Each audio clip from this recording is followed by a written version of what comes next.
और फिर जैसे ही सुबह होती है, उन सभी की पत्नियां जब उन्हें उठाने के लिए आती हैं, तो अपने पतियों को मोटा देखकर उनकी चीख निकल जाती है और चीख की आवाज सुनकर वो सभी जाग जाते हैं और वो सभी अपनी पत्नियों से कहते हैं, अरे क्या हुआ, इतनी जोर जोर से सुबह सुबह क्यों चिल्ला रही हो?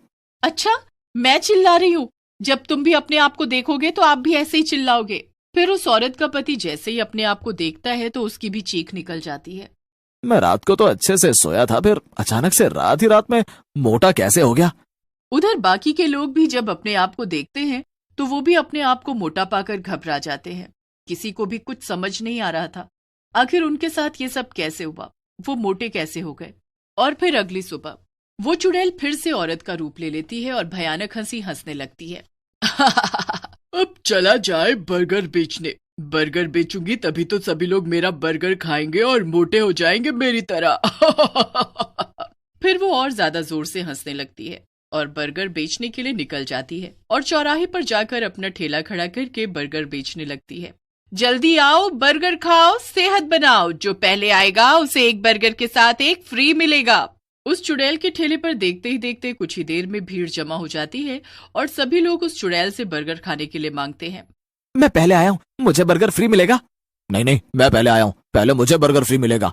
चुड़ैल उन सभी आदमियों की बातें सुनकर मन ही मन खुश हो रही थी। अब इन्हें क्या पता कि मेरे बर्गर खाते ही रात में इनके साथ क्या होगा। खूब खाओ मेरा बर्गर, तभी तो मोटे और मोटे होते जाओगे। तभी सभी आदमी चुड़ैल से बर्गर खाने के लिए मांग रहे थे और चुड़ैल सभी को बर्गर पर जादू करके उन्हें खिला रही थी और सभी लोग उसका बनाया हुआ बर्गर स्वाद ले लेकर खा रहे थे। और फिर जैसे ही रात होती है वो सभी आदमी मोटे हो जाते हैं जिन्होंने उस चुड़ैल के बर्गर खाए थे। उधर चुड़ैल उन्हें मोटा होता देख बड़ी खुश हो रही थी। सब के सब मोटे होंगे मेरी तरह, मुझे मोटा कहा था ना, अब पता चलेगा सबको कि मोटा होना क्या होता है।